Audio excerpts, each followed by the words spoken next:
All right. So let's talk about Abraham in Africa. As you can see, I highlight. Well, I didn't do it, but this map highlights Egypt in Africa.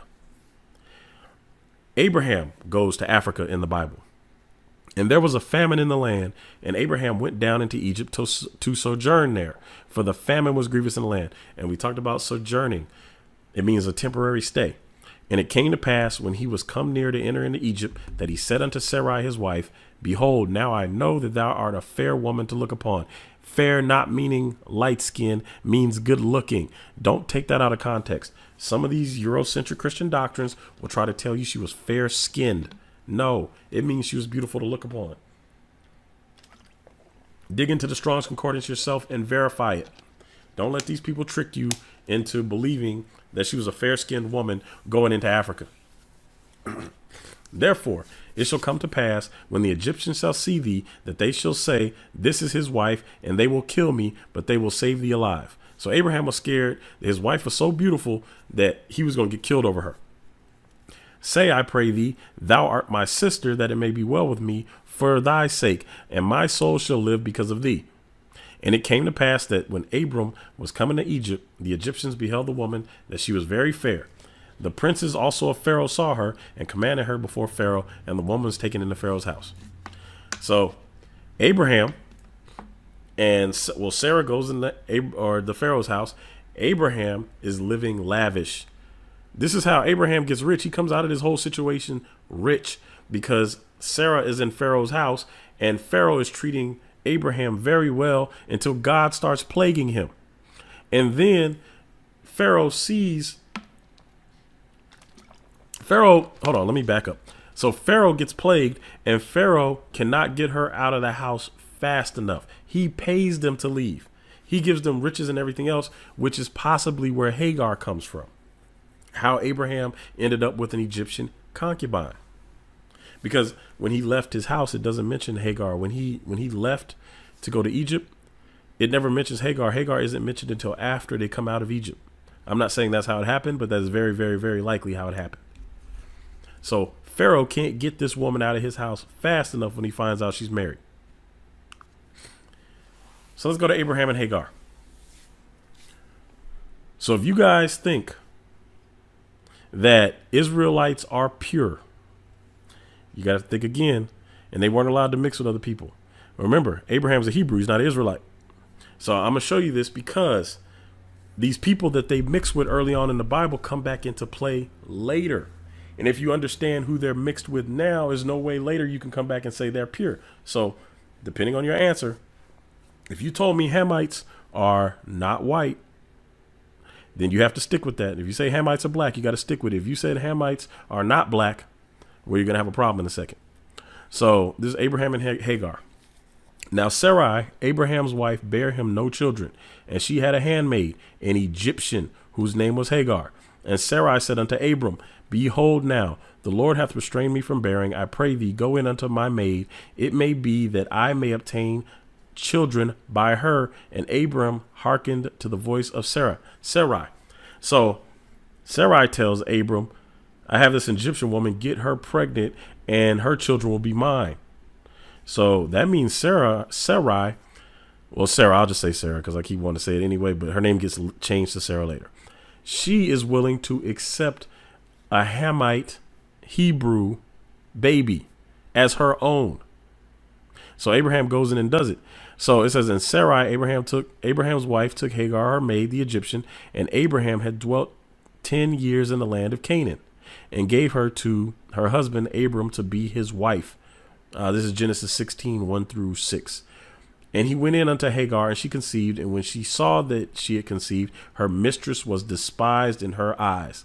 So she's like, I got the kid now. So now I'm the one that the focus is on. It says, and Sarai said unto Abram, my wrong be upon thee. I have given my maid into thy bosom. And when she saw that she had conceived, I was despised in her eyes. The Lord judge between me and thee. But Abram said unto Sarai, behold, thy maid is in thy hand. Do to her as it pleaseth thee. And when Sarai dealt hardly with her, she fled from her face. So Abraham allows Sarah to do whatever she did. And It doesn't say, but she probably got beat. So Hagar left, and Hagar is going to have Ishmael. Ishmael is going to be important because the daughters of Ishmael end up marrying Esau and some other people. So we see that Abraham mixed with a Hamite. For those of you who do not believe that Israelites are black. Again, if you are saying Israel's not black, let's assume Abram's not black. We're going to assume that for this because we're going to come back around to all this stuff. No matter how you slice it, you're going to end up with black in Israel.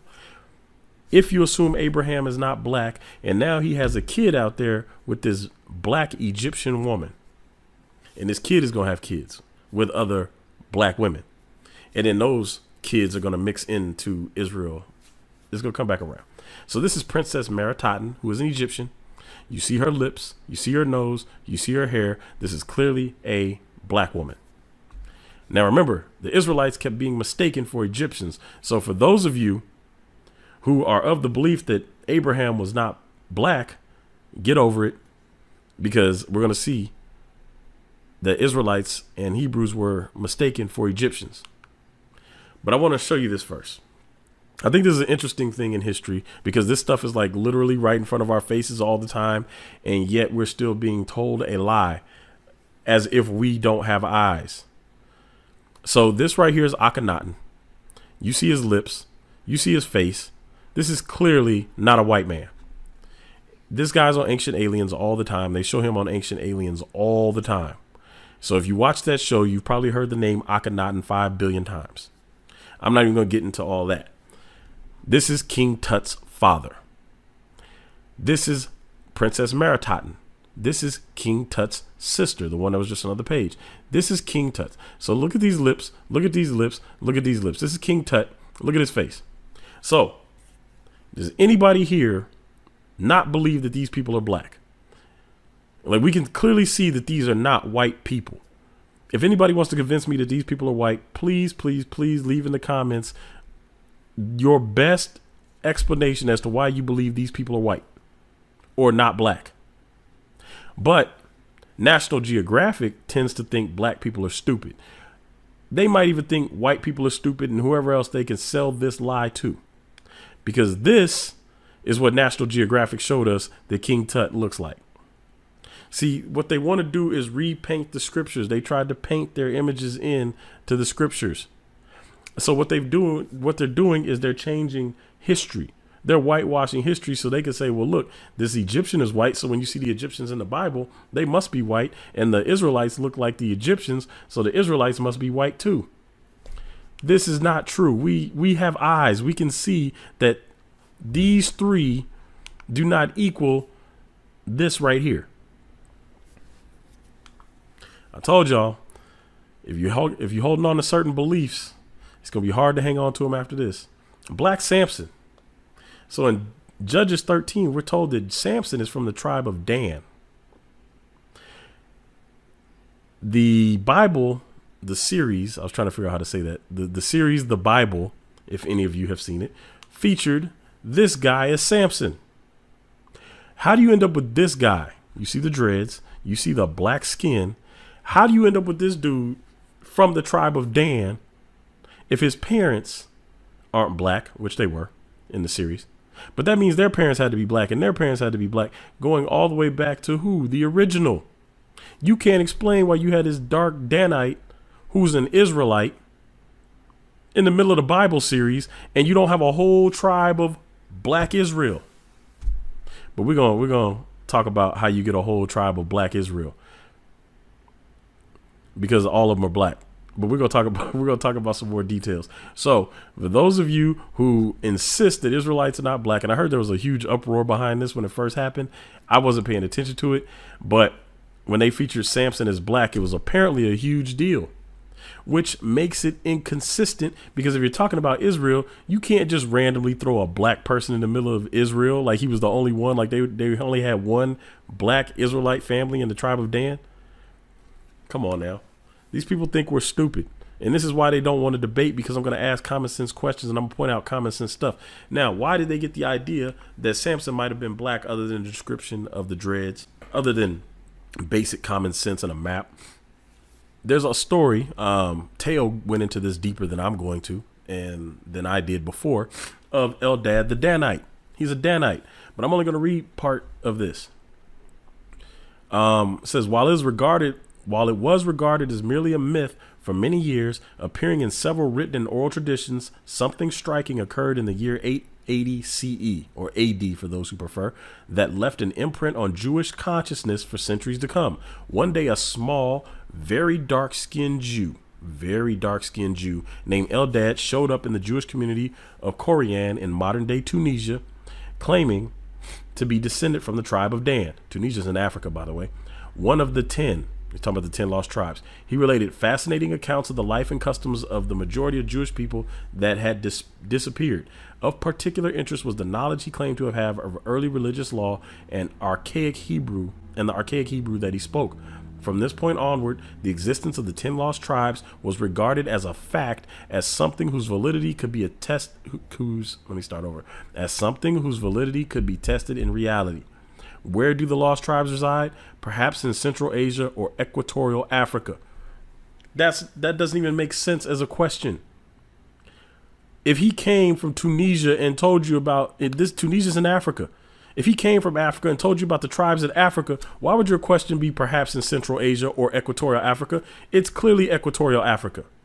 And this is on a Jewish published website. But they admit that he was a very dark Jew coming out of Africa, telling them about Israelites in Africa. But again, this is why they don't want to debate me, because I'm going to ask common sense questions. Why would you even mention Central Asia? How did that even come up? Nothing in this whole report mentions anything to do with Asia. But I'll keep going. If you watch The Good Place, you get it. So let's talk about 70 going into Africa. Because the Exodus, a ton of people come out. Some estimate about 1 million or more came out. But 70 went in to Africa. So we're going to read this. Genesis 46:26 through 31. All the souls that came with Jacob into Egypt, which came out of his loins, besides Jacob's sons' wives, all the souls were 66. And the sons of Joseph, which were born him in Egypt, were 2 souls. All the souls of the house of Jacob, which came into Egypt, were 70. 70. A score is 20 for those that don't know. So 3 score, 3 times 20 is 60 plus 10. And he sent Judah before him unto Joseph to direct his face unto Goshen. And they came into the land of Goshen. And Joseph made ready his chariot and went up to meet Israel his father to Goshen, and presented himself unto him. And he fell on his neck and wept on his neck a good while. And Israel said to Joseph, now let me die, since I have seen thy face, because thou art alive. And Joseph said unto his brethren and unto his father's house, I will go up and show Pharaoh, and say unto him, my brethren and my father's house, which were in the land of Canaan, and are come unto me. Where were they at? They were in the land of Canaan. This is important because they're living among black people, Hamites. Canaan was a son of Ham, for those who answered the question to begin with. If you said Hamites were black, I don't care what denomination, race, or color you are. This is about being honest with yourself. If in the beginning of this study you said Hamites are black, just know that Canaanites are Hamites. And we're going to come back to the Canaanites later. So they were dwelling among black people in Canaan, Hamites, and then moved among more black people in Egypt, which are Hamites. And here we go, some more pictures. Joseph and Asenath. Remember, Joseph had kids in Egypt. And we're going to read about that because they just referenced the kids in Egypt in 46. We're not necessarily going in biblical order here or chronological order. Genesis 41, 45 through 50. And Pharaoh called Joseph's name something I'm not going to butcher. We'll say Z. And he gave him to wife Asenath, the daughter of Potiphar, priest of On. That was actually kind of hard to say. And Joseph went out over all the land of Egypt. And Joseph was 30 years old when he stood before Pharaoh, king of Egypt. So Joseph is 30. He got a wife. And Joseph went out from the presence of Pharaoh and went throughout all the land of Egypt. And in the 7 plenteous years, the earth brought forth by handfuls. And he gathered up all the food of the 7 years which were in the land of Egypt, and laid up the food in the cities, and the food of the field, which was round about every city, laid he up in the same. And Joseph gathered the corn, and Joseph gathered the corn as the sand of the sea, very much until he left numbering, for it was without number. So he stopped counting. It was so much corn. And unto Joseph were born 2 sons before the years of famine came. So Joseph was 30, which means his 2 sons are born between 30 and 37, because they had 7 years of plenty. And these sons were born before the famine. So they have to be born sometime between Joseph being age 30 and 37. It says, before the famine came, which Asenath, the daughter of Potiphar, priest of On, bare unto him. Okay. So Joseph has an Egyptian wife. These are Egyptian paintings, hieroglyphs. These are not hieroglyphs, but these are paintings. Egyptian paintings. This is how they depicted themselves. So in the beginning, if you said Hamites are black, you see here, it makes sense. Everything is consistent, right? So if Joseph had a child, 2 children with a woman that looked like this, or a woman that looked like this, or a woman that looked like this, or a woman that looked like this, that would mean Ephraim and Manasseh were mixed with this, for those of you who say Israel was not black. For those of you who know Israel was black, it's not surprising to you. But those who keep saying Israel's not black, but Hamites are black, now you have a problem. Now you have a problem because Ephraim and Manasseh are black, and Ephraim and Manasseh are tribes of Israel. So now you have to deal with that. You can't tell me that there aren't black tribes of Israel, because as we just saw, Dan, that's 1. We just saw Ephraim and Manasseh. That's 2. That's at least 3 tribes of Israel. So if anybody's mixing with Dan, Ephraim, or Manasseh, they got Hamite blood in their system. So you have to admit that Israelites have black in them at some point. So like I said, this is going to mess up your theology if you keep thinking in a pure Israel or a white Israel or any of the other stuff. So let's talk about Simeon and the Canaanitish woman, because in the book of Numbers, Shua, who is the son, we're going to talk about it in a second, Shaul, you're going to have the Shaulites, or the Shaulites, I believe it's pronounced. They're going to be numbered in, I think it's 22,000, in the 22,000 total. They are counted as part of the tribes of Israel. This is going to come from Genesis 46, 8 through 10. And these are the names of the children of Israel, which came into Egypt: Jacob's and his sons, Reuben, Jacob's firstborn, and the sons of Reuben, Hanok, and Phalu, and Hezron, and Carmi, and the sons of Simeon. So it told you 70 came in. Now they're naming them. The sons of Simeon: Jemuel, and Jamin, and Ohad, and Jachin, and Zohar, and Shaul, the son of a Canaanitish woman. The Shaulites come in later, but Shaul is the son of a Canaanitish woman. Where did they come out of? The land of Canaan. Who were Canaan? Hamites. This right here is a Canaanite deity. So if Canaanites were not black, why would they be worshiping a woman with braids and thick lips and a broad nose? Seems like somebody probably live in your neighborhood. But you're telling me these people were not black, but they're worshiping a woman with braids? Now it says Canaanite goddess, possibly Atharat. Why would their goddess look like a black woman if they were white people or Middle Eastern or anything else? Why would their goddess look like a black woman? We touched on this briefly, the mentality behind it. When you go back and look at the Zoroastrian priests, you have to ask yourself, why was a Persian priest worshiping a black god? Why were Persian priests looking for a black messiah? Because these people want you to believe that all these people in the Bible were white. So now Simeon has a Canaanite son. Better check Simeon off that list. Check Simeon off the list. You got Dan checked off the list as being black. You got Ephraim and Manasseh checked off the list. You now got Simeon mixing in with Hamites. So Israel, there's no way Israel's pure. There's four out of the 12 tribes. Do the math. What's 4 times 3 is 12. 1/3 of the tribes got Hamite in them now. We're not done yet, though. You got Judah and Tamar. Now, before we get into Judah and Tamar, you got the Phoenician king. You got the Phoenician king right here. Not the Phoenician king. The Phoenician bringing the monkeys to the king. So look at this thick lips. Look at the hair. Look at the beard. The Phoenicians, black people. And I'm going to tell you why I keep switching. I'm going to tell you in a second why I switch between the Phoenicians and the Canaanites.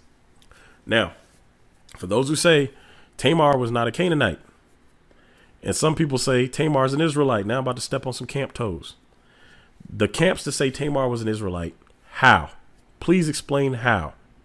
Because you have 70 souls that went in with Jacob into Egypt. The first 13 were 12 boys and 1 girl. The boys had to find wives before they start producing anybody. Before they start producing Israelites, they need wives. They weren't reproducing with their sister Dinah. That didn't happen. So you need to get wives. Where would you get wives from? You would get wives from the land you're living in. Where were they living? They were living in the land of Canaan. That's why Judah's first wife was a Canaanite. And Judah also took a wife for his son. So he took Tamar. Now, Tamar has 2 sons. And one of those sons is going to become the lineage of Christ. But let me go ahead and read Genesis 38:11 through 16. Then said Judah to Tamar, his daughter-in-law, remain a widow at thy father's house till Shelah my son be grown. Why would he say it that way if she was an Israelite? Because she would have been in the first generation. He would have said, hey, stay at my brother's house. Or he would have named his brother, because she would have had to have been the son of one of, or the daughter of one of his brothers, if these were the first generation of Israelites. If she was the same age as his son and came from one of his 11 brothers, this stuff is, to me, common sense.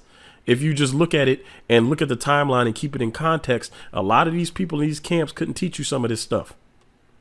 So he said it a certain way. Remain a widow at thy father's house till Shelah my son be grown. Shelah was his 3rd son. So now, Shelah was his 3rd son.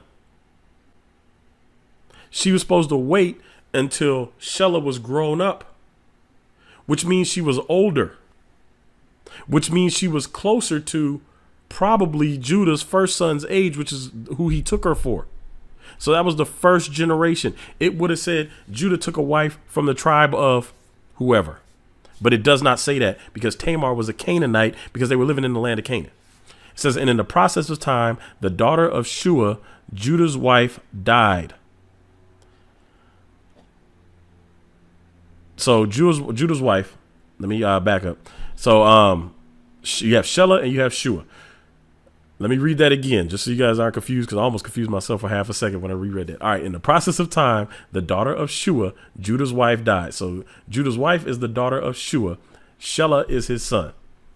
And Judah was comforted and went up unto his sheep shearers in Timnath, and he and his friend Hira the Adullamite. And it was told Tamar, saying, behold, thy father-in-law goeth up to Timnah to shear his sheep. So they knew who she was. They knew it was a father-in-law. And she put her widow's garments off from her, and covered her with a veil, and wrapped herself, and sat in an open place, which is by the way of Timnath. For she saw that Shelah was grown, and she was not given unto him to wife, because Judah didn't want his son to die. When Judah saw her, he thought her to be a harlot, because she had covered her face. So Judah was looking for a prostitute, or whether or not he was looking for a prostitute, Judah wanted a prostitute at that moment and thought she was a prostitute, and she went along with it. And he turned to her by the way and said, go to, I pray thee, let me come in unto thee. For he knew not that she was his daughter-in-law. And she said, what wilt thou give me that thou mayest come in unto me? So they're negotiating the whole prostitution agreement here now. Let's not sugarcoat this stuff. She's a Canaanite and he wants her. So for those of you who think the Israelites are pure, the Canaanites look like this. So we know Tamar probably looked like a Negro. We also know she's from the line of Ham if she's a Canaanite. So go ahead and knock Judah off your list as pure. We didn't knock Simeon off the list. We didn't knock Dan off the list. Ephraim, Manasseh, now Judah. That's five tribes with Hamite mixed in their blood. Right here. A fragment of a painted limestone relief dating to about 1400 BC from Thebes in Egypt depicts defeated Canaanites. I want y'all to notice something. This dude is dressed a little bit different than the rest of these guys. But this is what they look like after some of the paint has been worn off. You can see this guy's a little bit darker than the rest because a lot of their paint has been worn off. His is a little bit darker. This guy, I don't know what side he was on or any of that, but the beard fashion looks like he has a tiny afro. But we also know black people come light skinned as well. We know that in the Bible, it does not say that they mixed with Japheth. But we know in real life that a lot of these people started to mix with Japheth. However, it doesn't change the fact that they were Hamites, and this is how they're depicted. So again, I keep jumping back and forth between the Phoenicians and the Canaanites. So the Phoenician, this is a Phoenician bust from the Phoenician period in Spain. Ain't that in Europe? So why were the Phoenicians in Spain? Tradition has it that the Phoenicians founded the city of Cadiz in the west and southwest Spain in 1100 BC to exploit the natural resources in the area, housed in the Museo de Cadiz, Spain. So you have Phoenicians, Hamites all the way up in Europe. We're going to keep it going. So again, for those of you who said at the beginning Hamites are black, be honest and stick with that. For those of you who said Hamites are not black, please explain why this dude looks like this. He's a Hamite. He's a Phoenician. Look at his lips. Look at his nose. He is clearly not a European. And how do I know Phoenicians and Canaanites are the same? I Googled it. Phoenicians and Canaanites. This is why I kept switching between. The Phoenicians, famous as the traders and sailors who contributed so much to early Greek civilization, were in reality Canaanites. The great cities of Tyre and Sidon, and before them, Byblos and Ugarit, were Canaanite cities located on the Mediterranean coast of what is today Lebanon. This is from timemaps.com. If you keep searching, you can go to as many sources as you want to. Almost every single source will tell you that the Phoenicians and the Canaanites were the same people. So now when you look through history and you see references to the Phoenician, know that they were Hamites. See, again, these people don't want to debate because I'm going to point out all of this stuff in the debate, and they don't have any answers for it, because if they had answers for it, they would have already addressed the evidence. They've had parts 1 through 5, and now they're getting part 6. And for those of you who are familiar with the Urban Apologetics Challenge, they haven't addressed that either. I'm going to put a link to or go find the Urban Apologetics Challenge. I might put a link to it on there. But they haven't addressed any of this evidence because they can't. They have no answers for it. So what they're going to do is they're going to continue to attack people so that you won't pay attention. They think if they attack the person and get you to not pay attention to that person, it's the same as defeating the evidence. It's not. It's nowhere near remotely the same. They are scared to address the evidence, so they won't. If they wanted to address the evidence, they would have by now. But again, if you're one of those people that are watching you and trying to hold on to your doctrine, just wait. It's going to get progressively harder to hold on to the doctrine of a pure Israel. It's going to get progressively harder to hold on to the doctrine of a non-black Israel. So you have the son of an Egyptian man. This is after they leave Egypt. 70 go into Egypt. How are they reproducing? Who are they reproducing with? Because Egypt is Hamites. Egypt is called the land of Ham in the Bible. Egypt called itself Kemet, land of the blacks, so the black land. We talked about this. Kemet, land of the blacks. The Bible calls it the land of Ham. We see how they painted themselves. You see this guy over here on the wall? That guy ain't Caucasian. Now, if this is what the men look like, we already showed you what the women look like. This is what the men look like. And these are people are living among the Israelites. Just remember that they are not considered Israelites, but the stranger that shall live among you. We already went over what the strangers are. So for those false teaching that the strangers are Israel, please go back and watch my videos. I break down who the strangers are and what that means. And we're going to see an example here. This guy is a stranger, not him particularly, but the Egyptian man in this story is a stranger living among Israelites. He came out with them during the Exodus. It says Leviticus 24:10. This is after the Exodus. And the son of an Israelitish woman, remember they're being specific here, whose father was an Egyptian, because the lineage is traced through the male, not the female. So if your father's an Egyptian, you're considered an Egyptian. If your father's an Israelite, you're an Israelite. So a lot of this one drop stuff that came around during slavery to include the slave master's children, that is technically incorrect. They would not be considered Israelites. They would be considered Europeans because the father is European. However, we do invite them with us because we consider them our own, because they are not accepted over there. And unlike them, we don't mind. We don't mind if these people are mixed and living among us. We accept them as us because they have our blood in them. Even though they get rejected by the other side, even though they have white blood, many of them get rejected unless they're like super whitewashed. Many of them get rejected from them, which is why you see a lot of light skinned or mixed black people have mostly black friends and family that they associate with. Hope we're on the same page about this. We're a lot more accepting than they are. So anyway, this is why we see this happening here. And his son, and this son of an Israelitish woman and a man of Israel strove together in the camp. Notice how they differentiate. And the Israelitish woman's son blasphemed the name of the Lord and cursed. And they brought him unto Moses, and his mother's name was Shelomith, the daughter of Dibri of the tribe of Dan. So the tribe of Dan, we see it again. The tribe of Dan was mixing with Hamites, for sure. That's how you end up with a black Samson, for those who don't believe Israel was black to begin with. This is how you get a black Samson, mixing in with Egyptians. But again, we know that they kept getting mistaken for Egyptians because we've covered it. And the Egyptians keep turning up black the further you go. You only get this light-skinned, white-skinned Egyptian as you come closer into modern history. Not when you go back into further BCs. You get dark Egyptians. So there's no way that they did not look like Negroes if the Egyptians were